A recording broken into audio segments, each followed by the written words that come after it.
Hey everyone, once I got a question, why do all harmonica players have to sing? And indeed, most harmonica players are also lead singers in their bands. And there are a couple of reasons for that. It's a very interesting question. I'm going to have a look at some today. And the most obvious one is that if you're a harmonica player and you want to lead your own band, it's hard to project the authority just from playing harmonica. So you want to be in the center of the stage. You want to be behind the microphone. You want to be the lead singer to manage the band, to lead the band, right? So that's one of the more obvious reasons. Another reason is also that harmonica playing and singing have a lot in common. So I just wanted to explore that a little bit today. As far as singing goes, I've always been self-taught, more or less. Actually, that's true of harmonica as well.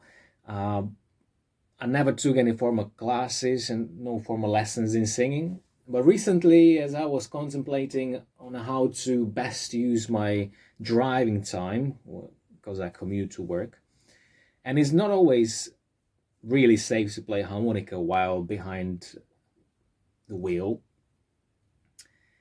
I started doing the singing workouts because you just put on the YouTube video or audio track and do the workout.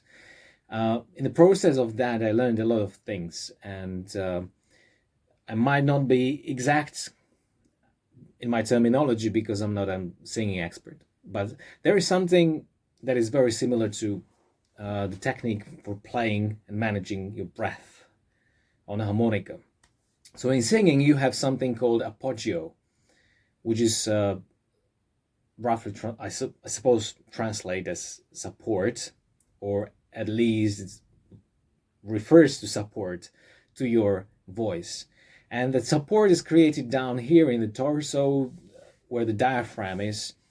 So you would basically kind of tense the muscles, sort of. I'm not saying that's what's really happening, and try to create a push with the diaphragm so that your breath has power and your voice is more stable, the tone is better, and so on. So you provide the support. And the same goes for harmonica when you're breathing. You also want to provide the support from the diaphragm and from your torso as well. So you can use your muscles to achieve that. And it builds your tone. It builds like the stability in your breath. It builds, you can like manage to play very long notes while using this technique. So I just thought it's kind of very similar to singing. It has the same basis, and you can use that and translate that technique into harmonica playing. So this is the relationship between harmonica playing and singing.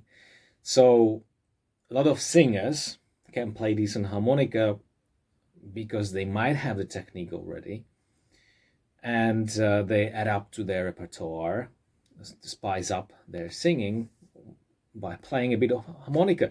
And then there are harmonica players who also kind of share the technique with singers, and they can apply that to singing. There are a lot of amazing harmonica players who are also amazing singers. So that's for one, the support that is created in a very similar way. Another way, for example, another relationship, another similarity between singing and harmonica playing is, for example, the creation of vibrato, right?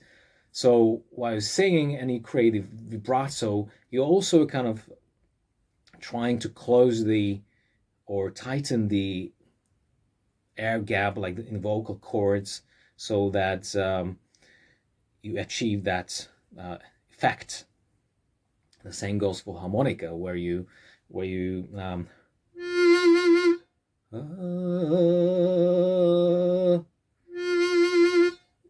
do very similar thing.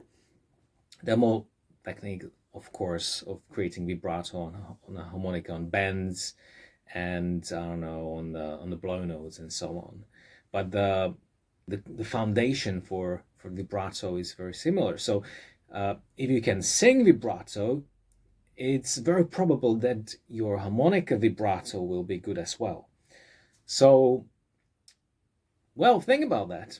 Yeah, consider doing maybe some lessons, singing lessons. Maybe just practice on your own. It's very, very, very useful. And let me know what you think. Do you sing? Does it help? Yeah, see you in another video.